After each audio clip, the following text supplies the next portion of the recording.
started with our second panel right now, and our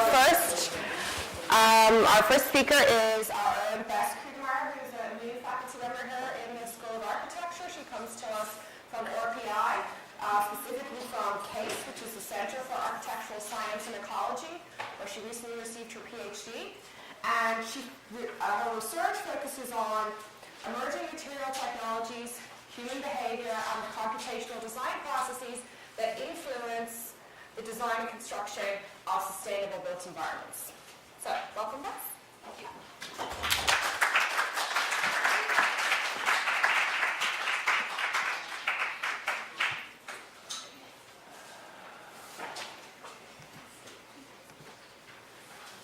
Thank you, Sinead.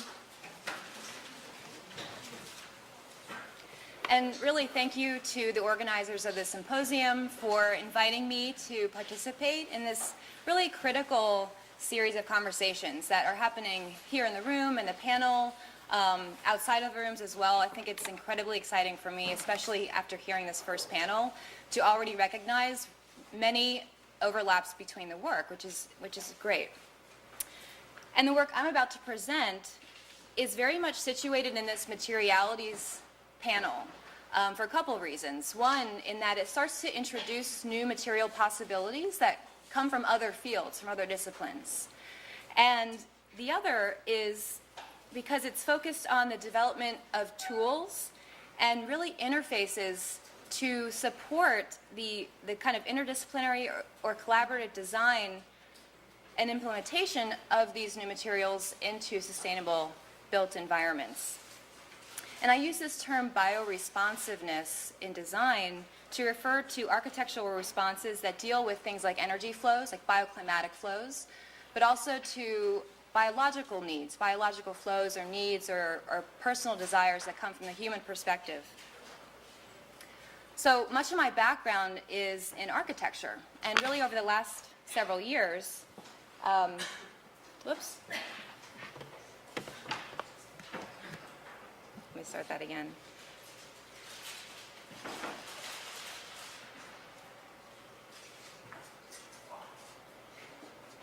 There we go. Sorry about that.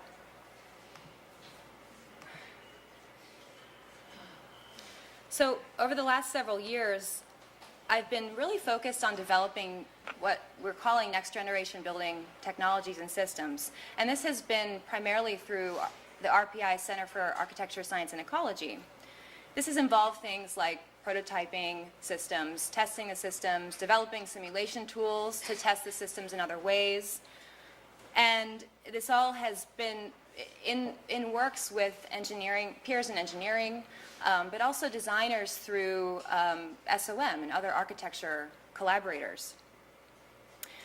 Since this is very much an interdisciplinary research program that's actually situated in a design studio setting, there's a lot of interaction between the designers and researchers and the various tools and the processes and methods that we use.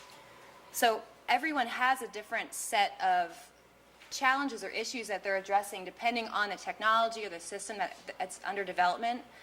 But what's critical about this research center is the fact that we all share the same space. We're kind of forced to engage each other's methods, and that in turn has led to a lot of overlaps in sharing techniques across disciplines. And each team has a different set of experts that kind of surround or work on a research problem over the course of many years. And in my case, I've been very much involved with experts in material science and computer science, somewhat in social science and in architecture. And my research focus has really been on transferring emerging materials from a couple different realms into what I'm calling bioresponsive building envelopes. And more specifically, I've been involved in developing computational tools, visualization techniques, environments where we can start to test these emerging materials that aren't quite scalable at this point in time. And this has involved several scopes of research. One of them focuses on the actual design of a system itself that is looking at the potential of transferring other materials from various fields in science and engineering. Another scope, the my major contribution to this series of scopes involves the development of a design tool for testing the energy performance of these new materials.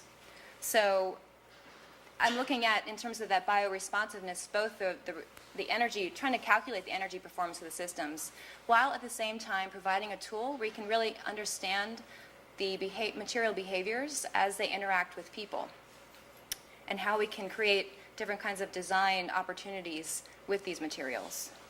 So this methodology is intended to provide a framework for testing certain specific materials, but also to provide something flexible enough where if we're experimenting with something in the School of Architecture, we can test it with this tool. Or maybe there's something in the Biomaterials Institute, in the labs there, that we want to test and visualize at larger scales. And to really simulate these things in various architectural contexts, so we can start to visualize their effects and their interactive potential.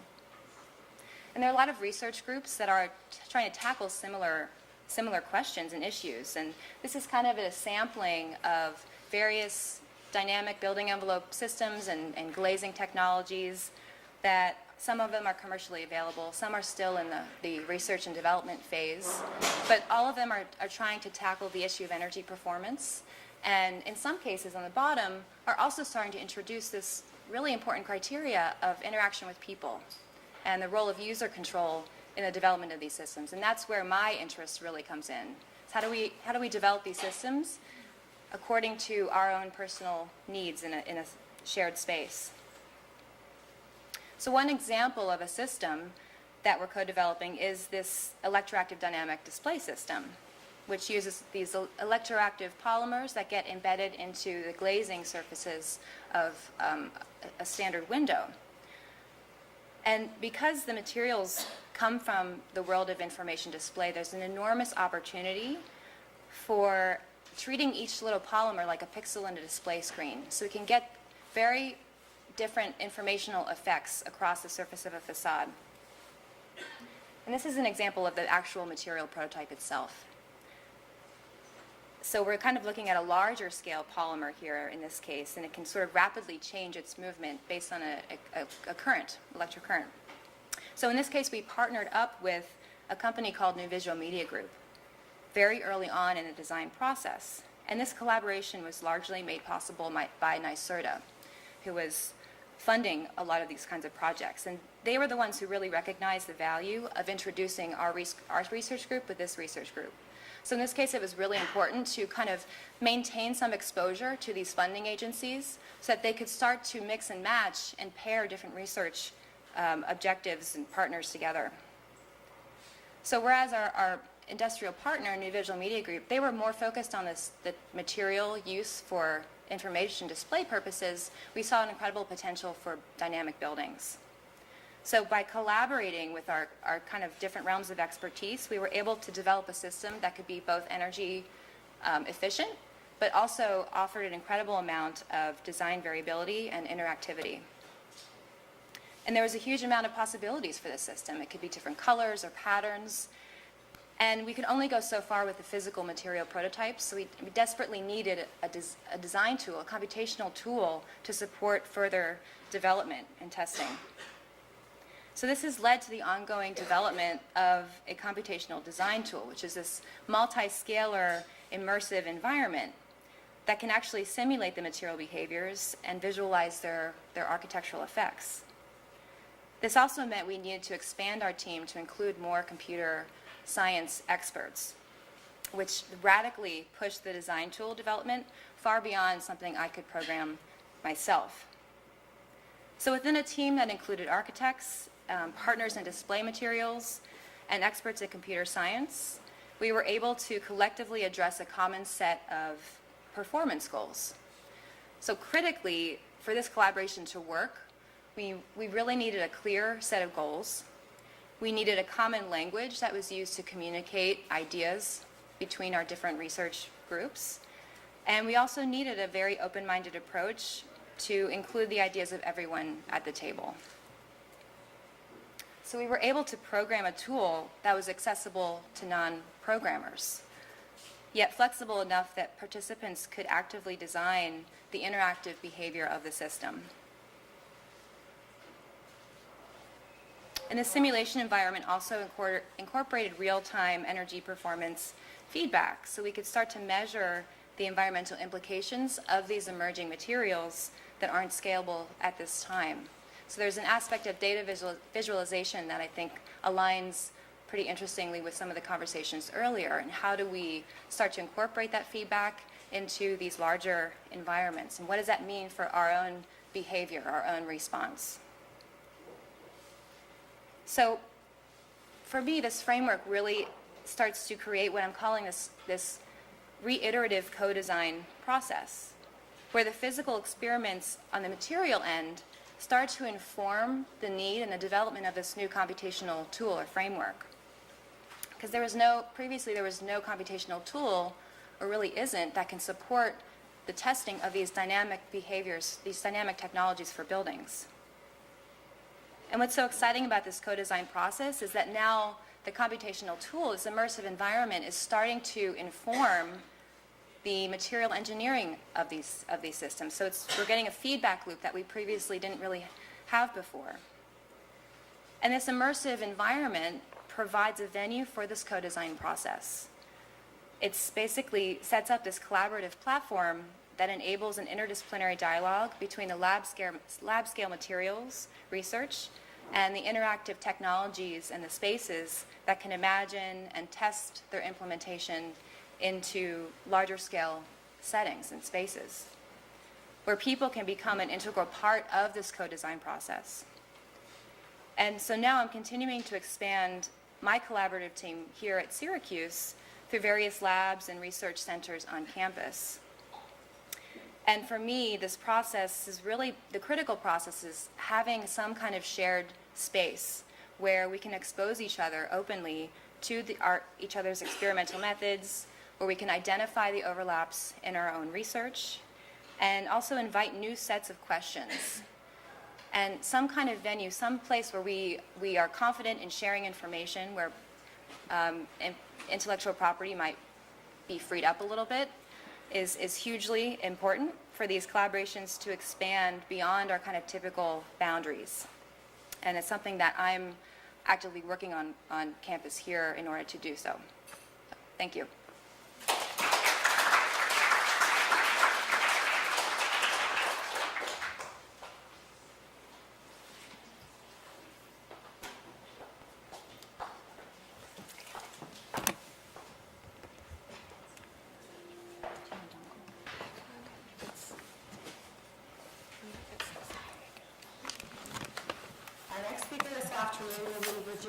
Fratello, who's an assistant professor at San Jose State University, an architect, an educator, and an artist.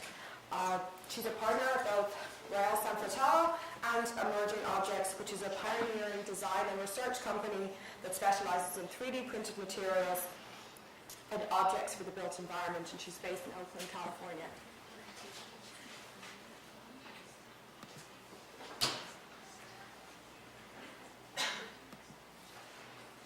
Okay, looks like we're good. Welcome, Virginia. Thank you so much for inviting me. So it's really an honor to be here today, to have this opportunity to be a part of this larger conversation. As Sinead mentioned, I'm from Rail San Fratello Architects, and because we only had 10 minutes and 10 slides, I decided to focus on one project today. And that one project is called Emerging Objects. And Emerging Objects is a project that became a company that began by asking a simple question. Can strong and inexpensive building components be produced using 3D printing? At Emerging Objects, we've created inexpensive structural materials for powder-based 3D printing, specifically for architecture. And we're developing methods to produce large-scale architectural assemblies using 3D printed building blocks. So what I want to talk about today are some of the materials that we've been developing for 3D printing and the way we're thinking about developing architectural building components and applications and end-use products with those materials. Now, all of our research takes advantage of powder-based 3D printing, which is a type of additive manufacturing. So as you probably know, because I think someone already told me, you have a Z-Corp printer here. You understand how it works, and I don't need to explain that to you. But we are using Z-Corp printers as well in our research. So I thought I would just start by sharing with you a catalog of materials. One of the first materials we started 3D printing with was ceramic, and this comes out of our own interest in more traditional building materials. Some of the buildings that we have built are made of adobe and rammed earth. And so for us, it was a logical step to put clay in the 3D printer. And so we have started to experiment with clay.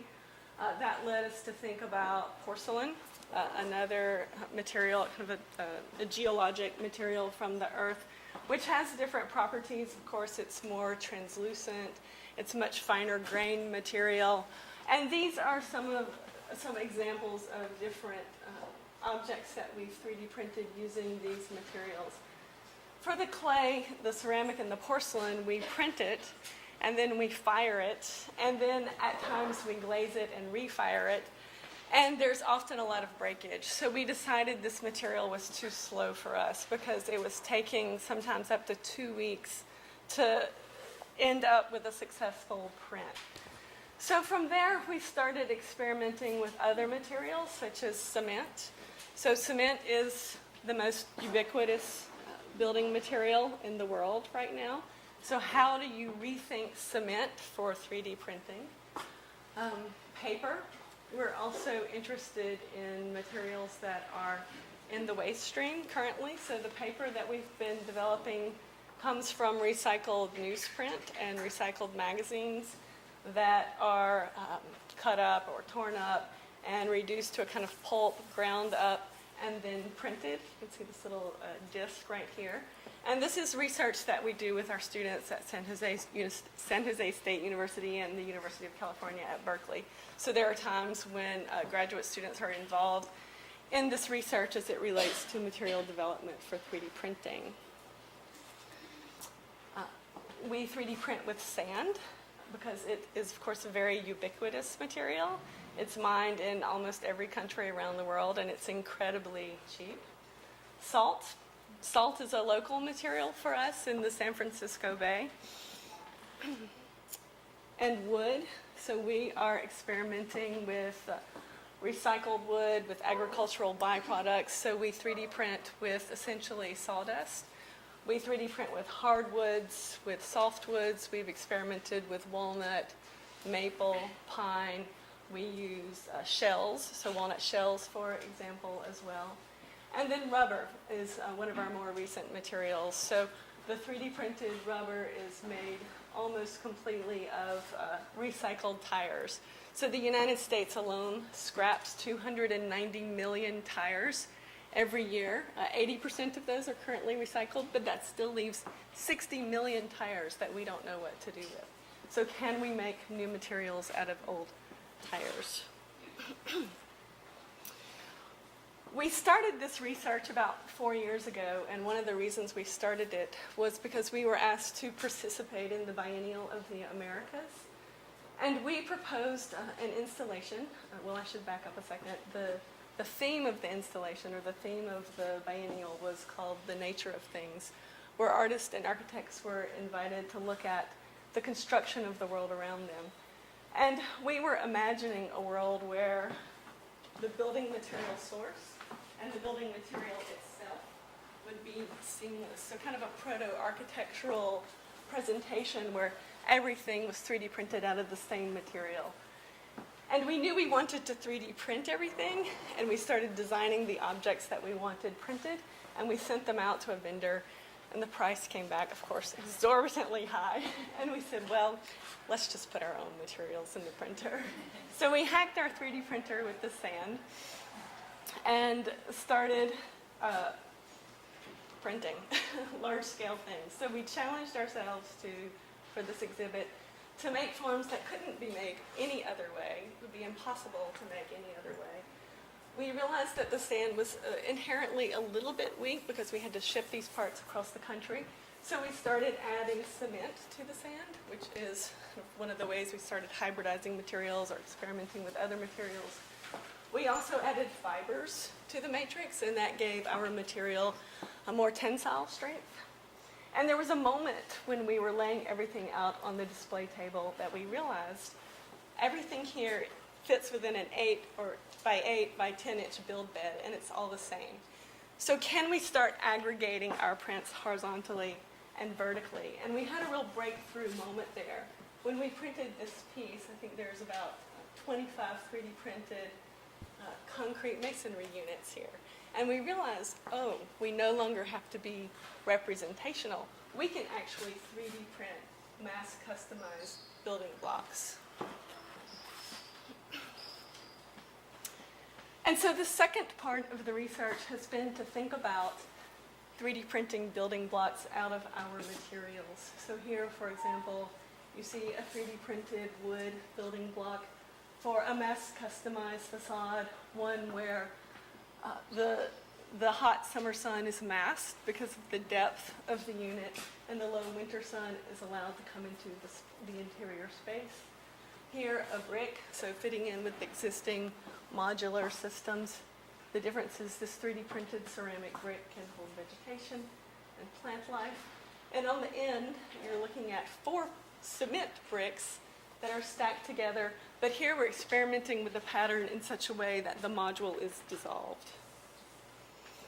And also thinking about, if you look at the little shed type building at the top, how we could use that pattern in 2 ways. One, 3D printed cement, which would be opaque, and 3D printed salt, which would be translucent, instead of traditional fenestration. We're also thinking about how these 3D printed building components could be interactive, how we could print in hinges, for example, how we could use printed sensors to respond to the sun. These printed parts could be connected to servo motors, and again, would it help with mediating the interior climate, I think in very much similar to what Bess is doing with her research. And finally, we have developed 3 proof of concept pieces. This is called the seat slug. It's a 3D printed cement polymer bench. It's 11 feet long. It's made out of 230 3D printed cement polymer pieces. And this little drawing just shows, for example, our way of working. Because the build bed of the 3D printer is only 8 inches by 8 inches by 10 inches, we're always working with modules. We often develop a tile that we then repeat. We use the Karakusa method of tiling so that as those elements repeat, there's variation. And here you can see the green pieces out of the printer. They're all different sizes. So because of the double curvature of the bench, every piece is unique. This is the Solidus Screen. So this screen is 3D printed out of wood. It's also polymerized with a 2-part epoxy developed by an engineer at Berkeley that's made out of sawdust and recycled vegetable oil. This is the salty glue, which is an igloo made of salt or salty glue. So this is, again, salt harvested from the San Francisco Bay. And this is, I think, around 300 or so pieces. But it's our first attempt at micro-architecture. So scaling up, can you make a 3D printed enclosure? For us, this is an important material because Cargill, the salt company in San Francisco, has recently decided to develop 1,600 acres of land.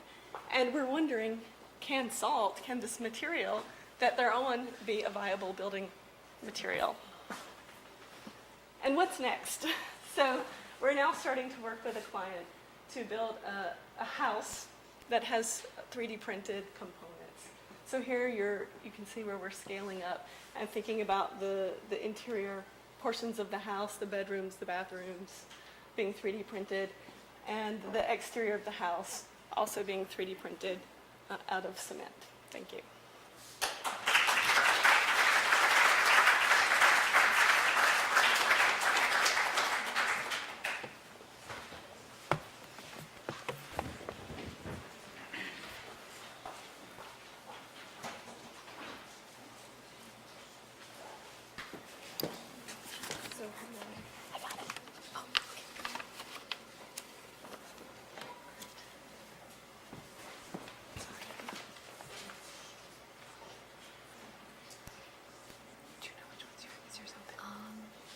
It's what's it called?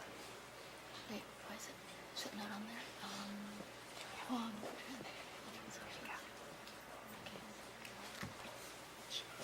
So it's what? Oh, is this a laser pointer? Wait, which one? Is this, does this advance or also or this way? Go ahead. Okay, go ahead. Our next speaker is Joyce, who comes to us from the University at Buffalo, where she's an associate professor, and she's also the director of an Office of Architectural Practice and Research called Ants of the Prairie, which focuses on confronting contemporary ecological conditions through creative means. Welcome, Joyce. Thank you, Sinead. Well, thank you, everyone, and thanks to Lori and Anda for the invitation, and thanks to Syracuse for this great opportunity. This is a really exciting event, and I'm really glad to be part of it. So I'm going to start actually just talking with a couple slides about the context of my interests. And I'd like to start by showing images of what's typically seen as desirable versus undesirable conditions. And so on the top, I mean, arguably desirable. On the top you see, tract housing, and that's in Las Vegas, a luxury hotel in Palm Springs. And on the bottom, you see Buffalo, which is a post-industrial city, as you know, where it's full of unmaintained vacant land and overgrown vacant property. And so what I'm interested in here is the conflict or the tension between what's seen or what's perceived and the potential of what could happen there. And so, if you look at the top images, maybe not so much the Las Vegas one, but if you look at the top images, you can think, okay, I want to be there, but in the bottom one, we don't want to be there.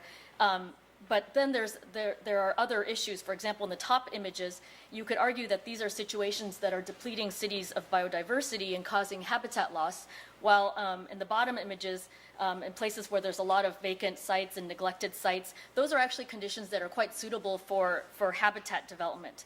And so, however, though, they're not seen as ideal forms of nature. Instead, you could say that the bottom images are seen as situations of urban blight. Okay, so now our attitudes toward urban wildlife, I think, are quite similarly conflicted.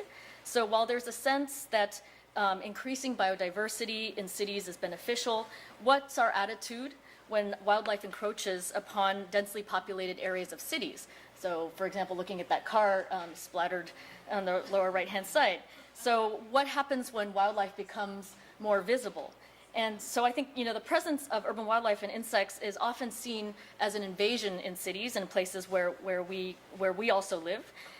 There's a general sense of horror, there's disgust due to the presence of animals, and this, in my opinion, contributes to the understanding of the idea of the urban pest. And this is a topic that's of interest to me in my work. So recently, I've been interested in the role of urban wildlife in the built environment, and particularly I've been looking at bats recently.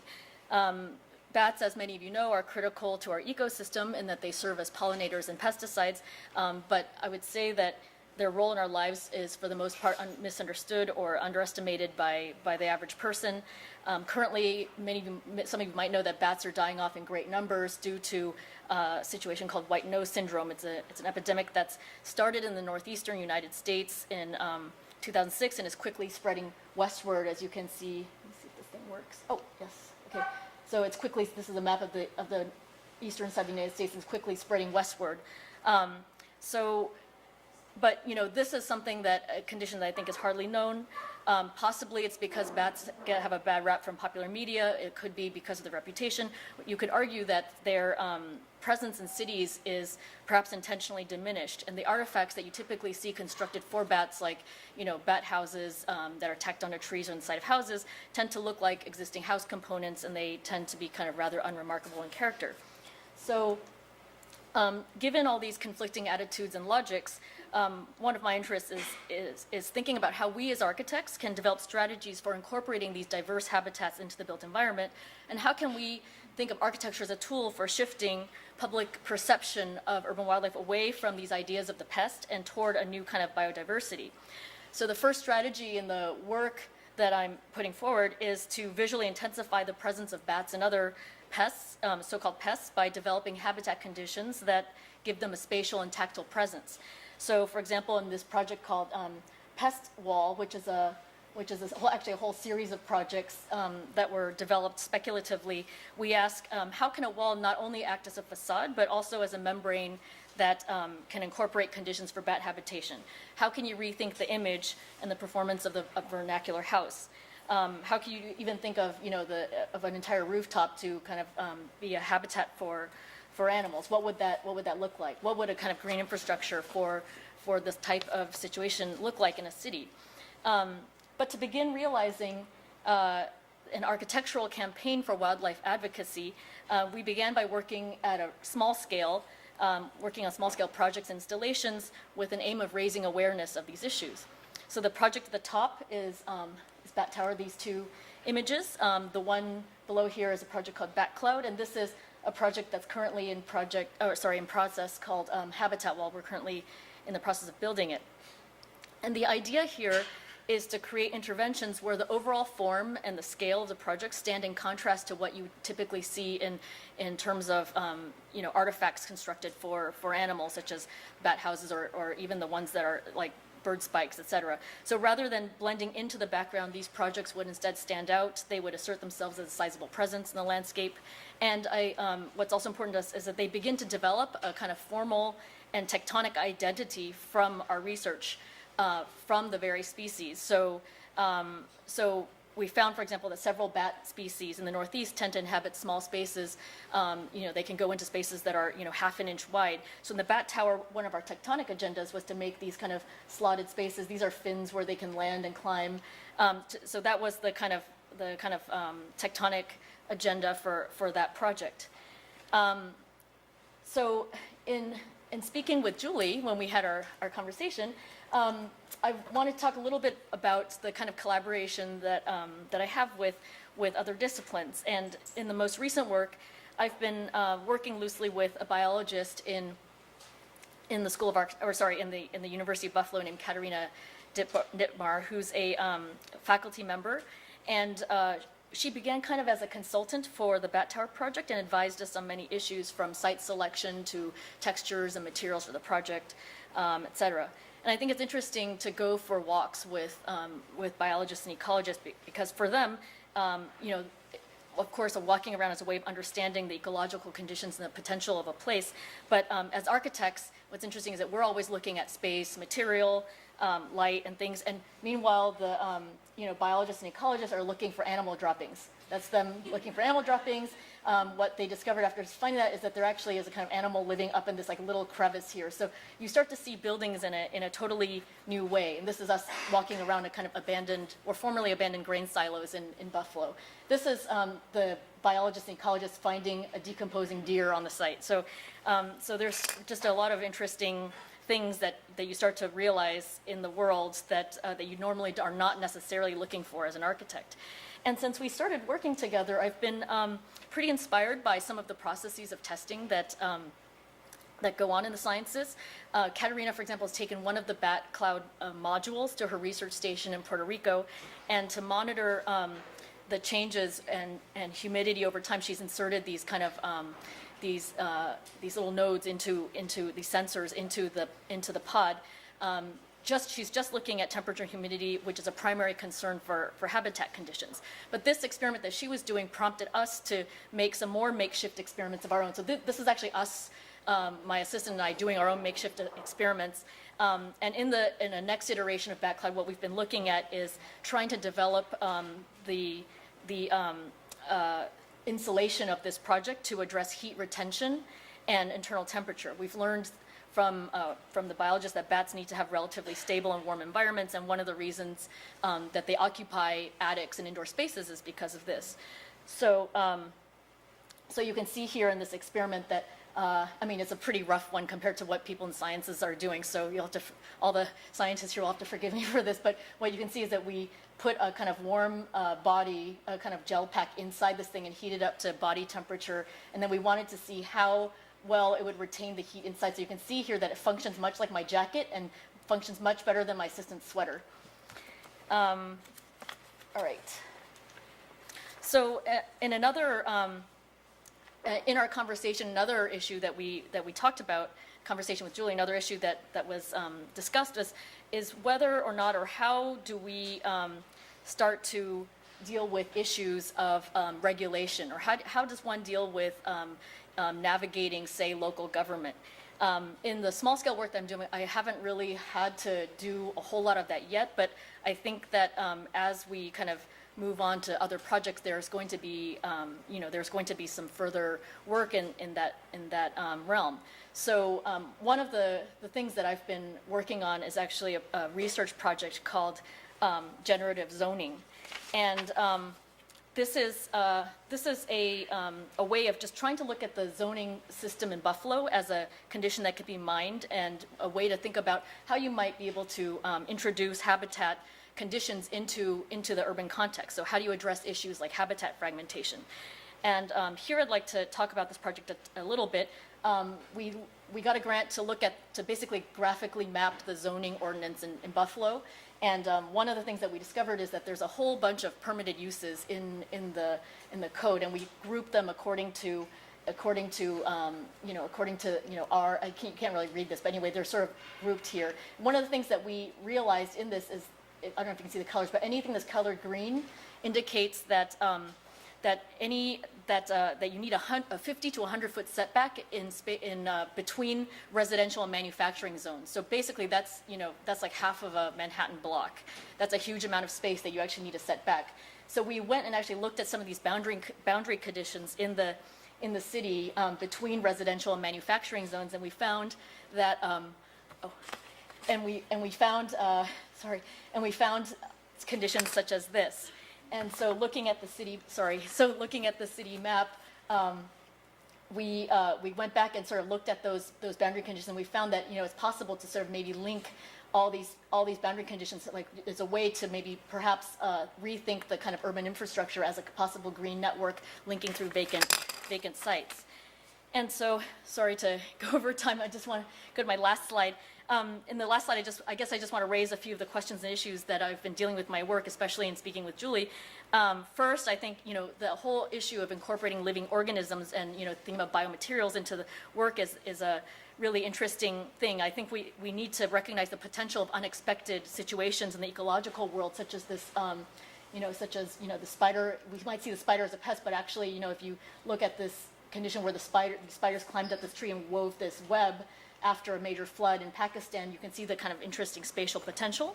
The second is the issue of performance. I think it's important for us to move beyond didactic questions like does it work, and move toward conversations about agenda and space, and to think about architecture as a form of advocacy. And to this end, I'm interested in not just designing the projects, but also instigating new efforts, such as this project down here, which is a competition that we organized in the School of Architecture and Planning for students to design a bee habitat, so basically trying to kind of push this agenda onto the students. And the last point is to say that when we finally accept this notion that animals are part of our constructed world, I think we're going to have to reach a point where we need to grapple with the ethical dimensions of instrumentalizing animals in our work. So how do we consider the value of animals, not only in terms of performance and aesthetics, but also in terms of life itself? Thanks.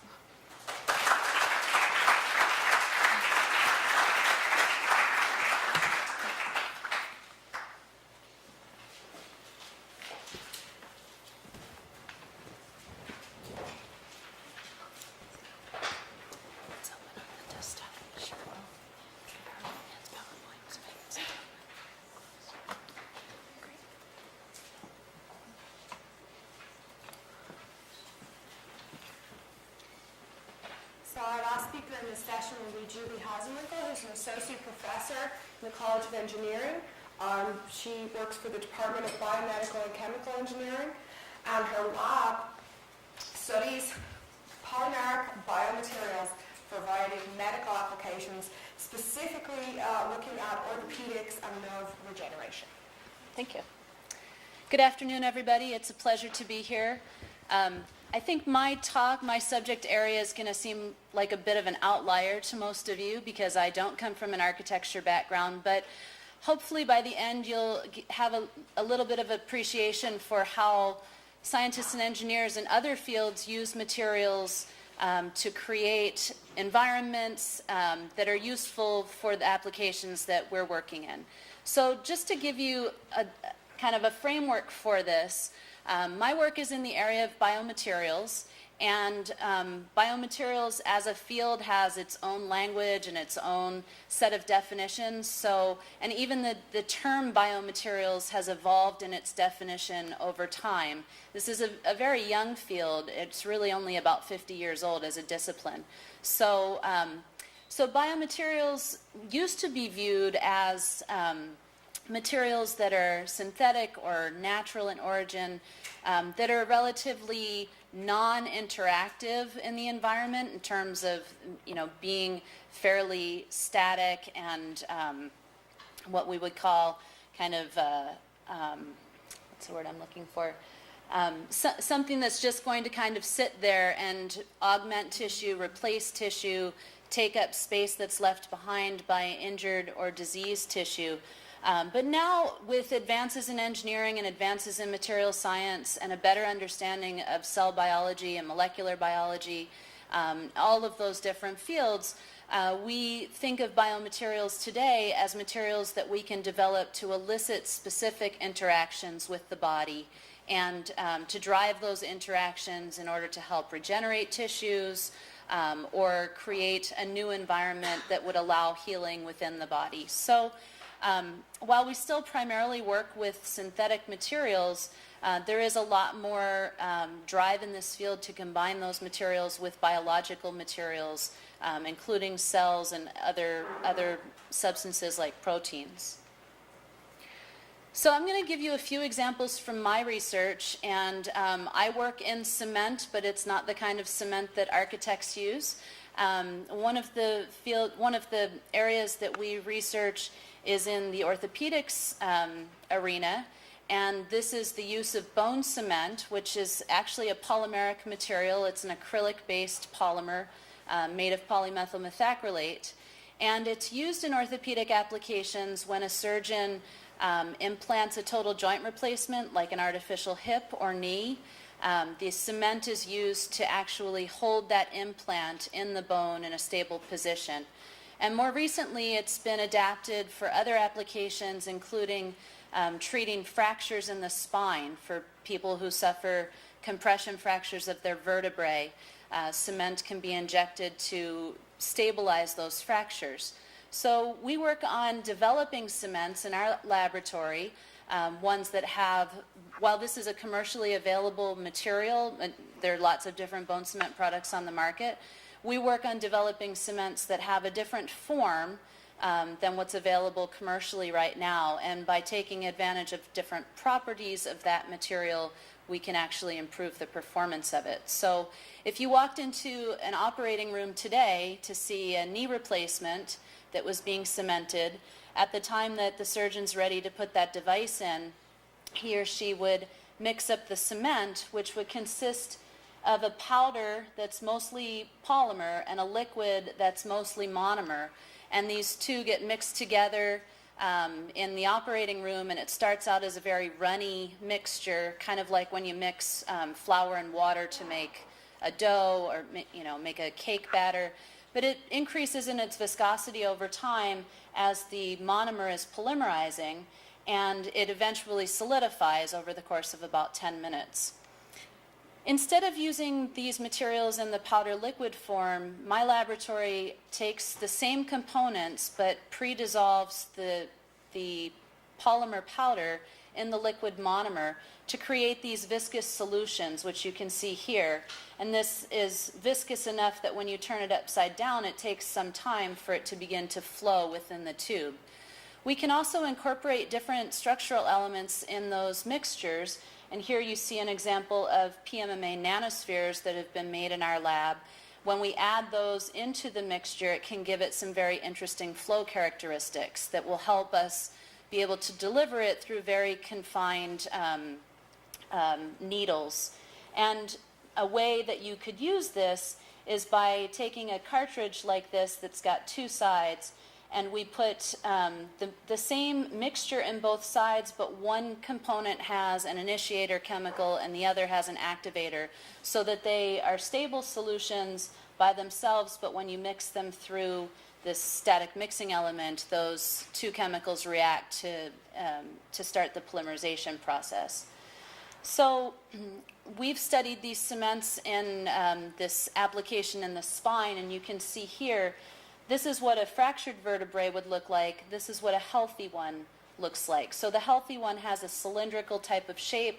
When these get fractured due to compression, they take on this wedge type shape where this side is pointing towards the patient's stomach and this side would be towards the back. And you can actually inject cement through a fine cannula or tube that's inserted through the skin and directly into that bone. And our cements, because of their flow characteristics, are very advantageous for this type of procedure. So this is an X-ray of it being done in an actual person with a different material. And these are some images from research that we've done where we tested these materials in cadaver vertebrae. And so this is the point where they're being injected. This is what it looks like after that massive cement has polymerized. And we can measure elements of the performance of the material by doing different experiments. And this is what it looks like in that bone after it's solidified, and we've taken a cross-section. And you can see, you know, if you look at the bone, that tissue itself has a very interesting microarchitecture and structure to it. And really, the cement fills that space that within that porous structure, and that's how it stabilizes the fracture, because it can hold pieces of bone together in a stable position. So that's one area of the work in our lab. I'm going to change directions entirely and talk a little bit about approaches that we take using materials to try to treat spinal cord injuries. So this is an injury that's very devastating for people that suffer from it. And when the spinal cord is injured, that tissue does not really have an innate ability to heal itself. And so what happens is, at the site of an injury, you've got some cells that die, and you have a lesion cavity that forms, and then the body tries to wall that off by forming a scar around it. And that scar presents an environment that's very inhibitory for healthy neurons that remain in the tissue to try and grow across it and bridge that gap. And so it disrupts the normal flow of signals up and down the spinal cord, which is what leads to paralysis and loss of sensation. So we ask, you know, can we treat this problem with a biomaterials-based solution? And we've looked at a couple different approaches. One is the use of biodegradable polymers that we can use to form nanospheres, and within those nanospheres we can incorporate different therapeutic molecules like enzymes or growth factors or other drugs that might be able to target this injury site and change the environment to make it more permissible for regeneration. And the other approach that we're studying is the development of polymer-based materials that are designed to change over time and change in terms of their molecular organization, and that change allows them to change their shape and size. So imagine filling this gap with a material that would start out kind of spanning the border, attaching to the tissue on either side of it, but then shrinking over time and pulling that tissue closer and closer together to try and bridge the gap. So, you know, we study these materials, you know, in an engineering and science lab. We generate lots of data, so the way we represent our work is quite different than what I've seen from the architecture presenters. you know, we do take pictures, but they're oftentimes pictures of cells and tissues. So these are examples of microscope images where we use fluorescence imaging to look at normal cells, those cells growing on the inhibitory matrix, and then what they look like after that matrix has been treated with our drug delivery product that helps to break down the inhibitory molecules and reestablish some of the growth of processes. And then we take these materials, and the next step after we put them in contact with cells and determine if they're compatible and if they're effective, then we need to study them in animal models. So that's another aspect of this work, and this is an example of some of that work where we implanted these nanospheres in an injury model and studied how effective they were at breaking down the molecules in that injury site. And then this is just an example of those shape-changing networks. So we can take polymer materials and we can flow them so that they stretch out and elongate. And then once they're in a more elongated state, we can link them together by chemically reacting them with little cross-linking molecules. And then we can design those molecules so that they break down over time in the environment and allow these molecules to shrink back into their original state or conformation. And in doing so, that exerts a force on whatever they're attached to. So this is just some data that shows that shrinkage phenomenon and then the force that's generated as a result of that. And that force can act upon cells and tissues. So that's really the end of my science kind of talk. I'm out of time. I think I can save the reflections that I had from my conversations with Joyce for our discussion.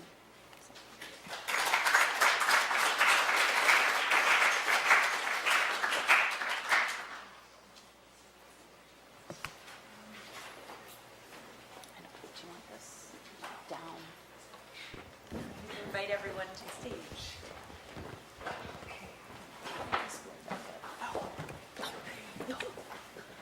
What do you want shown in there?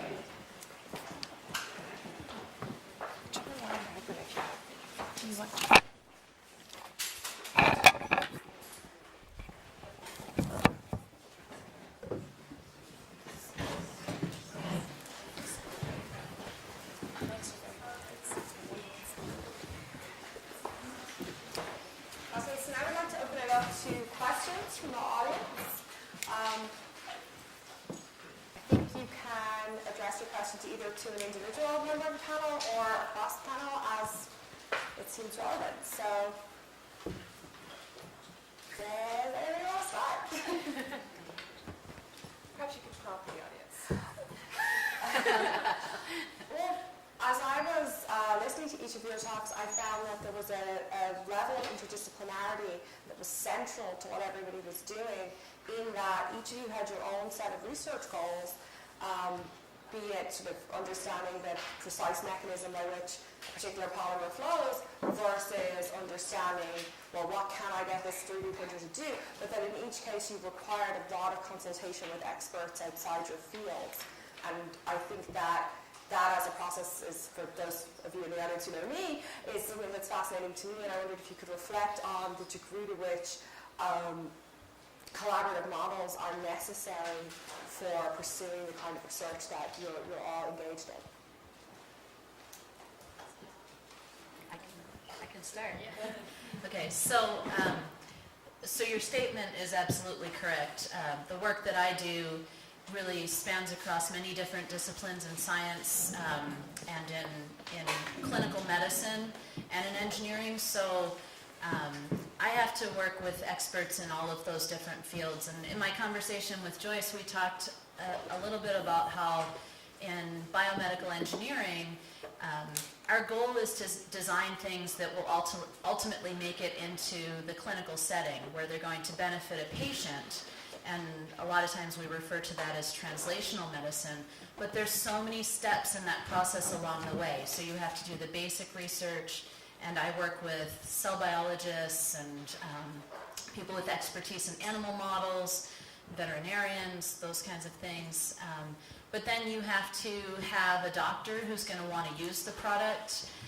There has to be a clinical need that drives it, so some disease or or illness, so there's a market for it. And then there's the whole process of commercialization and being able to actually produce and manufacture a product and get it to the market and sell it to those doctors that are going to use it. So it's even broader than just the collaborations within the research environment to really take your product from the lab bench all the way to the bedside.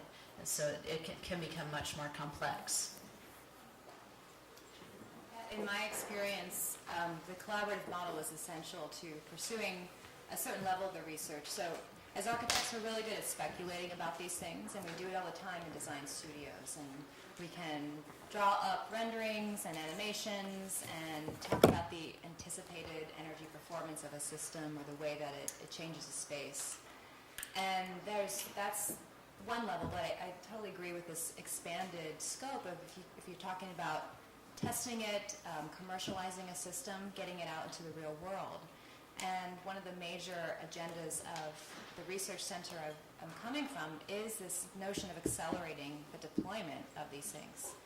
So what that means is that we have to do extra homework in not only kind of testing or building some demonstration prototypes, going as far as we can in terms of measuring what we're able to do, kind of proof of concept experiments, but really it's about nailing down your argument and nailing it down in such a way where you can characterize what the issues are, so you can communicate those to other people, other collaborators. And in my experience, viewing collaborators as people who are contributing ideas on a kind of equal level as a collaborator versus a consultant has been much more productive as a way to keep in kind of open-minded platform to really let those ideas flourish together so that we're all kind of working on the same level. And the architect's role in that is very much about managing the complexities between those groups of people. I think for us, we've had a number of collaborators. Of course, we've worked with structural engineers to do material testing. So we've done compressive strength testing and strain testing.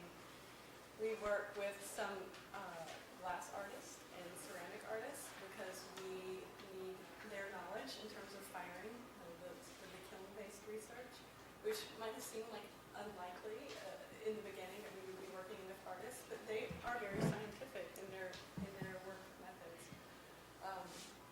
When we started Emerging Objects as a company, we decided to structure ourselves as a tech company because we were in Silicon Valley instead of a design studio, which raised a number of interesting questions like, how do you start a tech company? I don't know, I'm an architect. And so we partnered with a business person and a salesperson, and we had to create what's in their world called a deck, which is your 10 to 20 slides that tell your story. And it was not something I had ever heard of before, but this collaboration has introduced me to a new way of speaking to a really diverse group of people. So a number of venture capitalists have come through our office. The CIA has come through our office. You talk to the CIA. Right. And just a wide range of people who are interested in what you're doing. So I think being able to have a clear story when you're talking to these wide-ranging groups of people is important. Well, I think prior to doing the work that I'm doing now, I was working, or before I started teaching, I was working in an office, and I think architecture as a kind of general discipline, as a profession, is inherently interdisciplinary and collaborative in that you're, as you all know this, and the fact that you're constantly consulting with engineers, you're constantly consulting with all sorts of people who know more about, who are specialists, who know more about things than you do. So I think when I started taking on projects that needed, projects that kind of dealt with biological issues, it didn't seem to me actually that strange, let's say, to basically reach out to somebody who knew more than I did and just ask some questions. So I think the first thing for collaboration for me is to really just try to think of think of another person as a consultant. Think of someone in another discipline as a kind of consultant where you can talk to them, Skype with them, talk, as Bess is saying, be in the same room with them, looking at the same thing. That inherently will produce a lot of new ideas as well, not just pointing out issues and problems.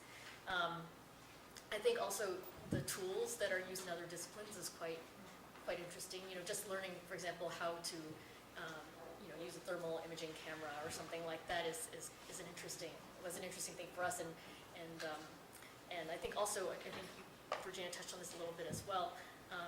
When you're working with someone outside of the discipline of architecture, you start to take on a role where you broaden your audience a bit, I guess. And since collaborating with biologists, I've now for the first time in this past year given a lecture in a biology department, which is kind of strange because I definitely don't feel like a specialist in that at all in any way.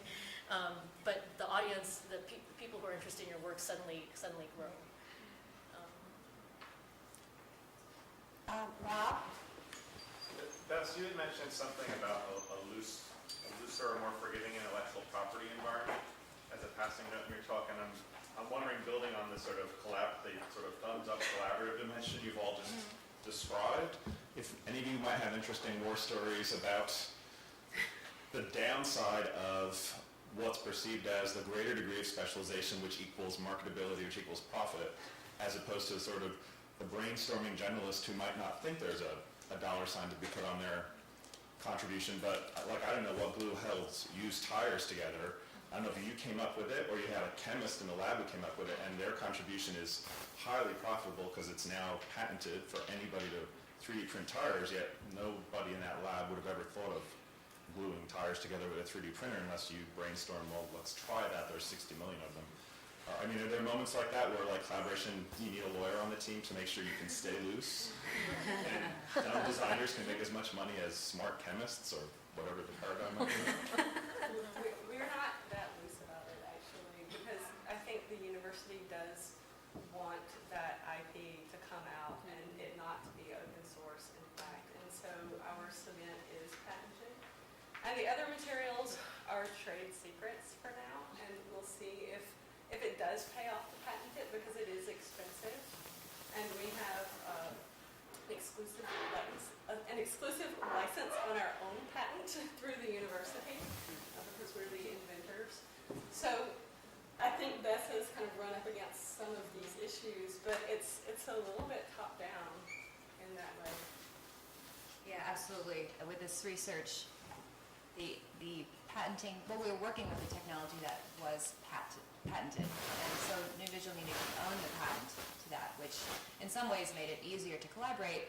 On the other hand, we wanted to push it farther and test it for other things that maybe that group wasn't as interested in. So a lot of work had to be done selling those ideas to them to continue collaborating in a way.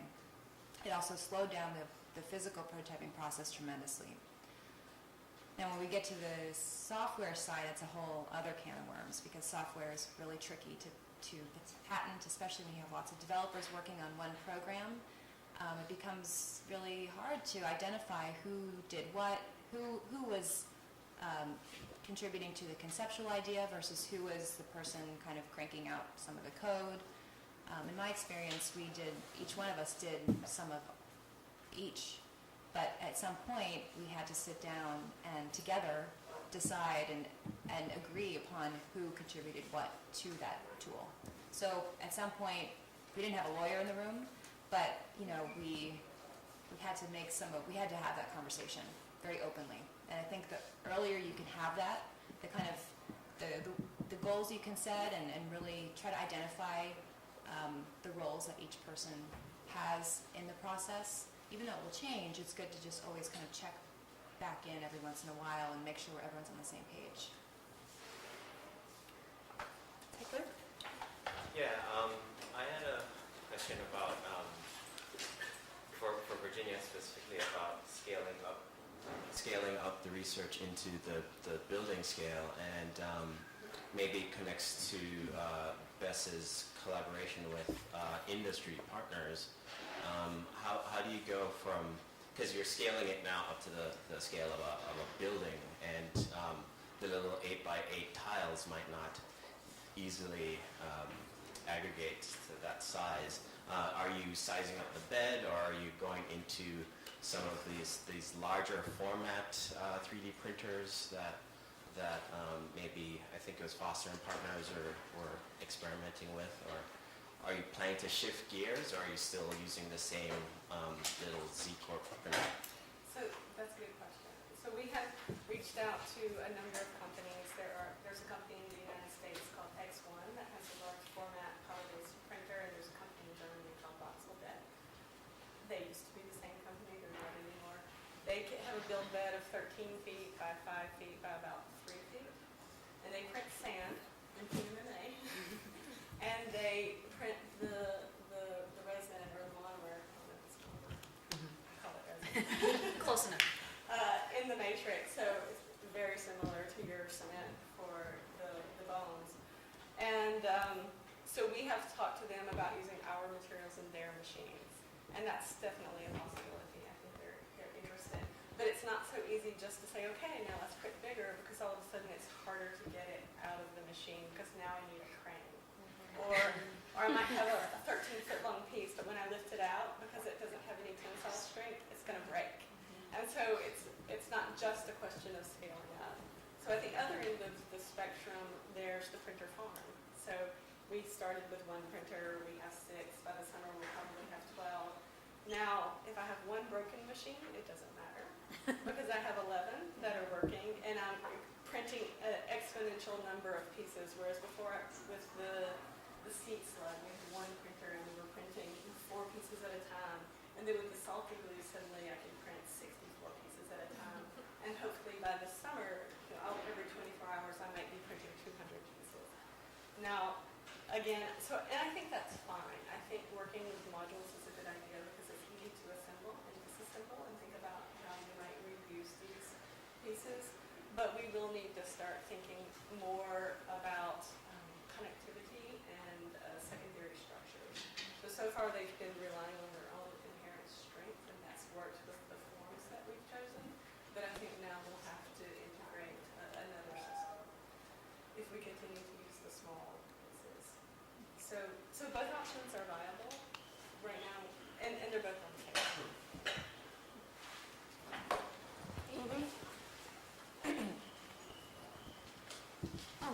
I had a question about the interdisciplinary collaboration. All of the panelists spoke about how they work with other fields. However, in architecture school, our interaction with other disciplines and other schools and in the universities really limited, especially in the studio curriculum. So this question is kind of specific to Joyce.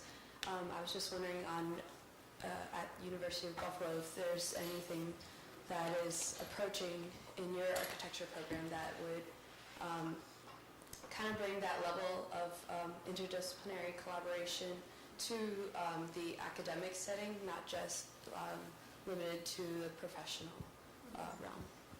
No, that's a good question. I mean, I agree with your sentiment. When I was going through architecture school, I think I actually consider myself, despite my interdisciplinary collaborations, I consider myself a generalist, because I don't think that I have the kind of expert knowledge of biology or ecology even to really to really consider myself an expert, let's say. But there are enough in the University of Buffalo.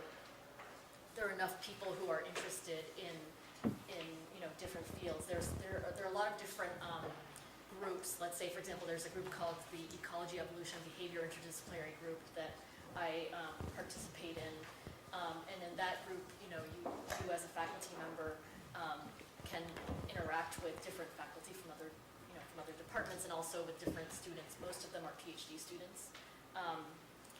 Also, within our department, well, it's sort of, there's kind of 2 levels. Within our department, there are research groups, so things are actually quite specialized within our own department. So, for example, if you're in the Situated Technologies Research Group, that's one of the research groups within the architecture department, you would actually interact with people in the media studies department quite often. There is a lot of within the system there are interdisciplinary models. In the work that I'm doing also with my students, I need to actually reach out to, literally it's just me reaching out to another faculty member saying, Katerina Dittmar from biology and saying, hey, can you come review my studio? Can you come and be a part of my studio? And she in fact was a co-faculty member for one of the studios, and that was just basically due to my finagling in the department. It wasn't something that was already set up. So, it happens in many ways. Bess and I were talking about that in our conversation, how a lot of these relationships are very informal and they're ground up, and sometimes the structure doesn't allow for them to be formalized because classes are, architecture studio is always Monday, Wednesday, Friday on Tuesdays. It is. And it's 6 units, and the biology class is 3 units, and it's on Tuesday, Thursday morning, and so you can't physically get it together. And so, or I guess bureaucratically get it together, right?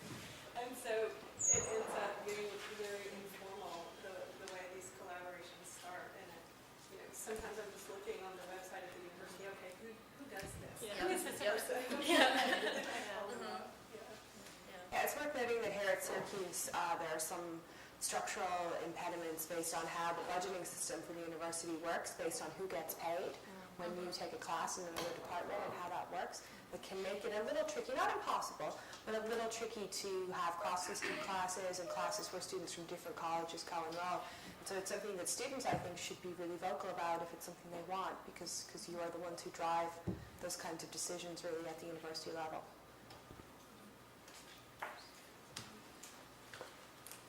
Question for Virginia.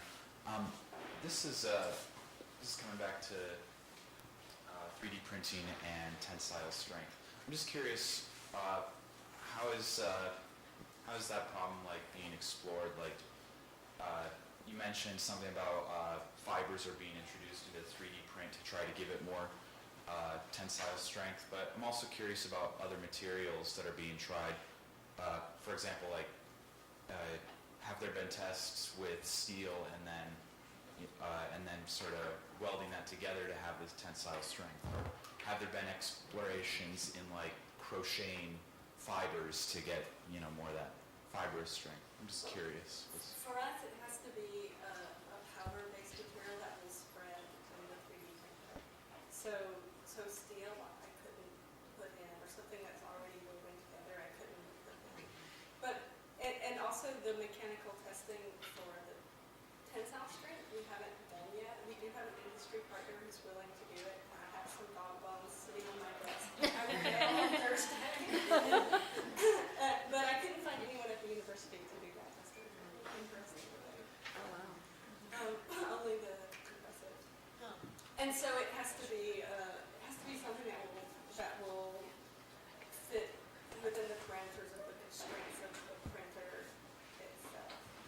And the different materials do have different compressive strengths, which might also translate to the tensile strength. And we haven't experimented so much with the layering materials, but that might be a way to introduce more tensile strength to a material that's weaker, say by adding a layer of cement with fibers, for example.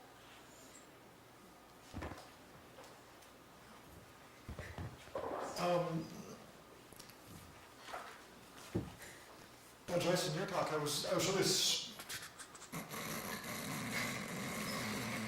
struck by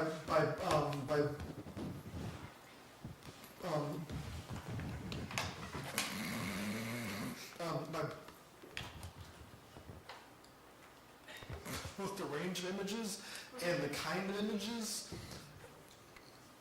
which you used, and then also the range of objects and things which you were making, and how some of them were kind of renderings, and some of the objects were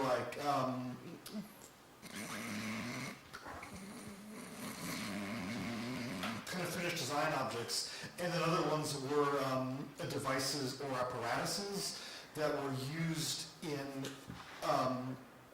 experiments that were not an end in themselves. and then when you said that she wanted to stop asking questions, does it work or not, I realized that what I was seeing was this, was like this playing out of the question of research and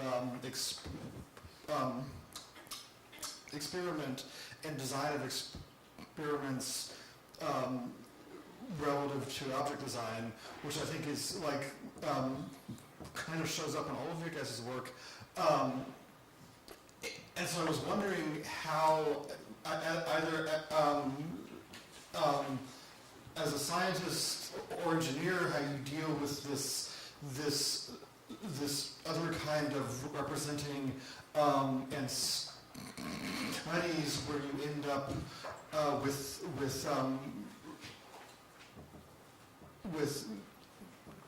arguing for a thing which either looks good or works well, or as a designer, how you're able to cope with being in a position of arguing for things which are in a rigorous and controlled way uncertain, where you're saying, you know, like I make this thing and it gets information, or it makes this experiment happen, or I'm doing this because I don't know where it'll end up. Whereas as architects are often expected to certify that they know where things are going when we, which in science makes things not very interesting. If you know where it's going to end up, you don't need to do it, right? So how do you, like, if we are working between design,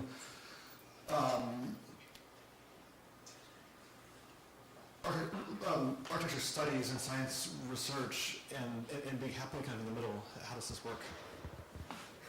Well, no, that's a really interesting observation and question. I mean, I don't know if somebody else wants to say this, but I kind of feel like, you know, I think your observation is right. In the work that I've been doing, at least recently, I feel like there's, you know, it's really just kind of like a very large project where experimenting, testing, and also production is all kind of happening simultaneously. It's not a linear process where you say, I have this idea, and then I do the construction documents, and, you know, at some point, and then there's renderings to try to, you know, show to a client, and then, you know, and then later on you build it, and there's post-occupancy evaluations. Like that process just doesn't exist for me. Not necessarily because I don't want it to, but also a lot of it has to do with funding and whether or not people are available, whether or not there's, you know, whether or not the opportunities arise. I was in a recent slide, in a recent lecture, I was just talking about how something like just something as simple as like finding a site, oftentimes for, you know, projects that involve animals, like you don't necessarily have a site right away, so there's things are not happening linearly. So it's true that sometimes I do feel like I have kind of representation crisis, where I'm kind of drawing something as if I'm an architect, and I, you know, it's to help figure out how many bolts I need for something. At the same time, I have these thermal images that I'm trying to kind of compile into something that makes sense to an ecologist. So I think it's a really interesting observation. I think we have time for one more. Pardon? Or did you guys want to leave? Sorry. Well, yeah, I mean, I come at this from a different angle, I think. You know, in my field, when we're designing engineering solutions for a problem, we care a lot less about how they look than whether or not they solve the problem. So, I mean, I don't mean to be crass about it. I just mean that, you know, what the form of our material, you know, what form that takes on is really driven by the function that it has to serve. And, you know, at the end of the day, the surgeon isn't going to care, you know, how pretty the bone cement looks in the bone as long as it's holding the implant in place. But there's a lot of, you know, for us it's really about performance-related issues. So we might have a design that we envision for how we can solve a particular problem, but it comes down to, you know, is it scientifically sound, and is it sound in terms of the engineering? And then in my field, it's really, you know, the ultimate test that it has to pass is the test of the Food and Drug Administration that regulates these products, and they want to know, is it safe and is it effective? And that's the data that you have to show them to be able to make your case if you're going to take something to the point of using it in a human. So it's just a different angle, I think, a different approach to it. Of course, if we can make materials that look beautiful too and serve their function, that's great. And it is more important in other areas of biomedical engineering, like, for example, in prosthetic design. There's a lot more to the actual, aesthetics of those kinds of devices. But for implanted devices, it's not as big of an issue because once they're in, no one sees them other than the person that's taking the x-ray. So. I'll just say one thing quickly. We subscribe to the Buckminster Fuller sentiment that when you're working on the project, you're not necessarily thinking about beauty, but in the end, if it's really ugly, you did something wrong. And for us, we say, well, we're just not finished yet.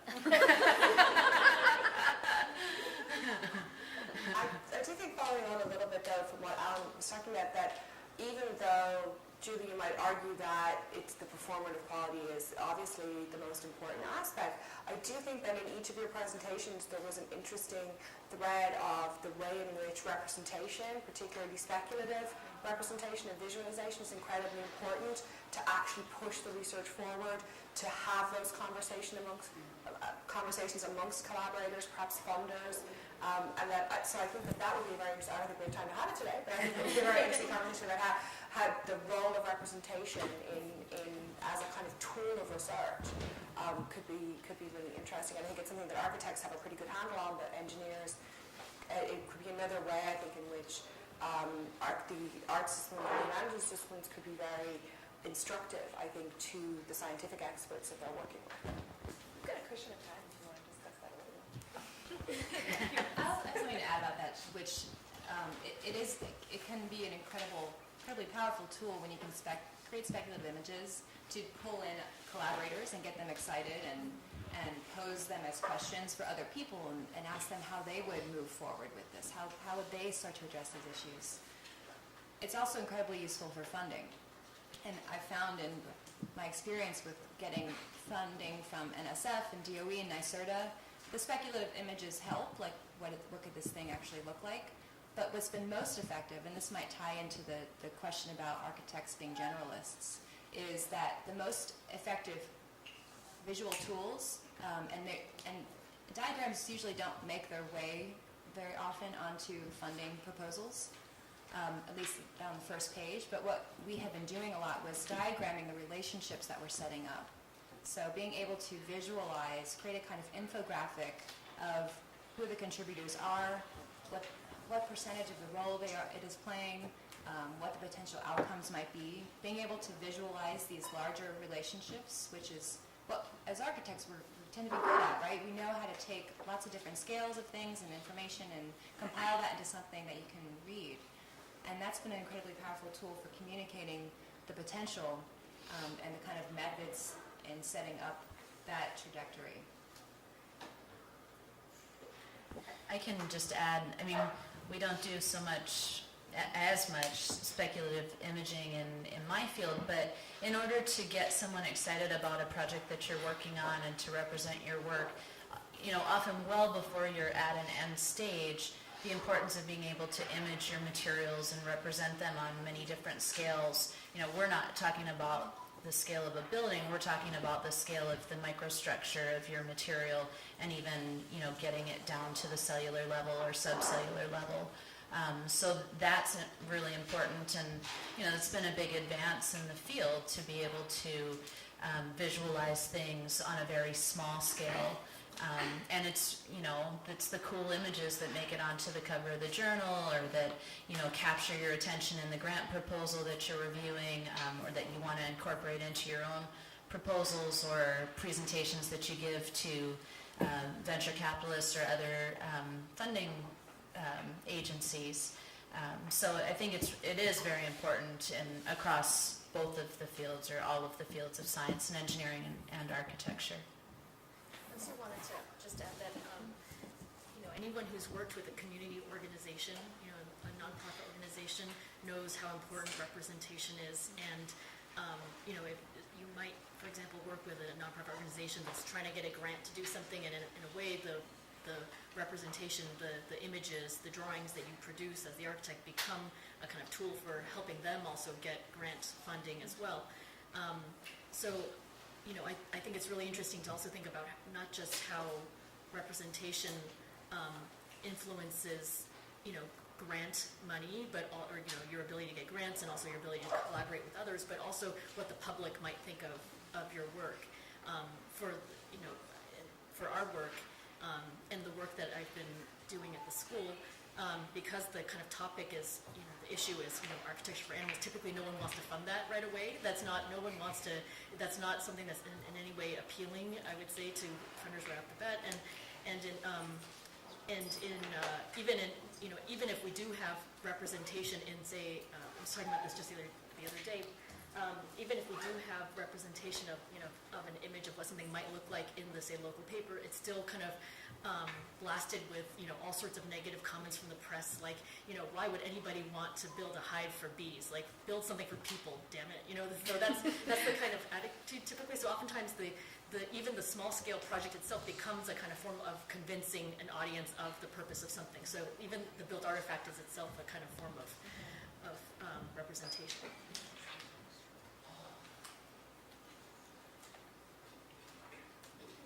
Time for one more question. Amanda, timekeeper? Do we have one more question from the others? Go ahead. I wanted to ask Virginia if you collaborate with other sciences and stuff to develop your research, but how can you learn from or extend your research through looking at Dutch architects, like Dutch architects that claim that this house is going to be built like this year through 3D printing, or UN Studio that are saying next year their first design is going to be 3D printed? There's kind of a race, right? Yeah. And there's some things being the first, right? Because it's going to potentially go down in history as the first 3D printed house. And we're in that race, but we're also not in that race. We tell ourselves we're not. That's better. But if we could do it, yes, we would. So,